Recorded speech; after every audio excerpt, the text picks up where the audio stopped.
बचन अन्यथा होई न मोरा, बचन अन्यथा होई न मोरा।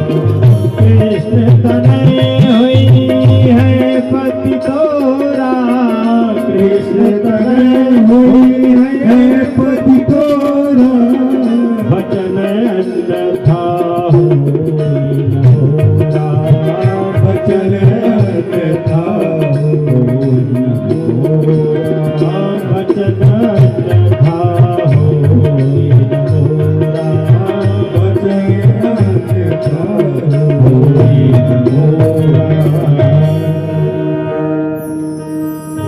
शिव जी ने जो वचन दिया था, आज वह उनका वचन पूर्ण हुआ। तो आज भगवान के प्रथम पुत्र बन करके प्रद्युम्न के रूप में प्रकट हुए हैं।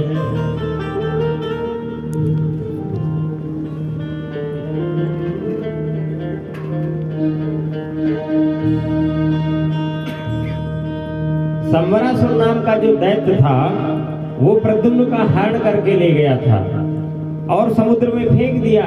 तो एक मछली निकल गई और मछली को एक मछुआरे ने पकड़ के ले जा करके और अपने राजा को भेंट कर दिया। मछली के पेट को जब चीरा गया, फाड़ा गया, तो उसमें से यही प्रकट हुए। तो संवरासुर के यहाँ ही उनका लालन पालन सब कुछ होने लगा।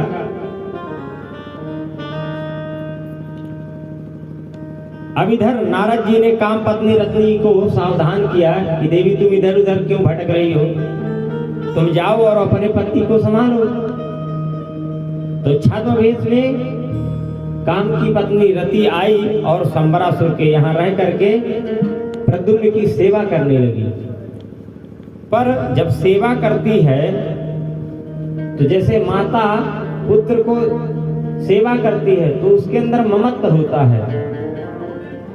तो जब रति महारानी उनकी सेवा करते हैं तो उनको प्रद्युम्न जी को कहीं भी ममत्व नहीं दिखता है। नाति दीर्घेण कालेनो सकाग्नि रूढ़ यौवनः।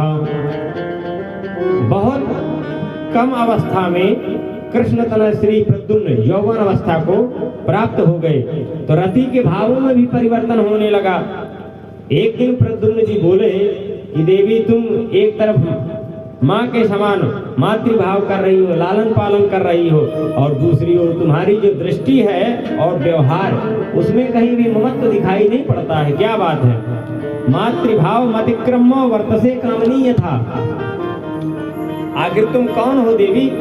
तब रति ने अपनी पूरी कहानी बताई। रति कहती है भगवान नारायण सुतः संवरेणारतो गृहात् अहं ते धिगता पत्नी रतिः कामो भवान् प्रभो। रति कहती है कि स्वामी आप तो साक्षात द्वारिकाधीश के पुत्र हैं और ये जो संवरासुर है ना, ये आपका सबसे बड़ा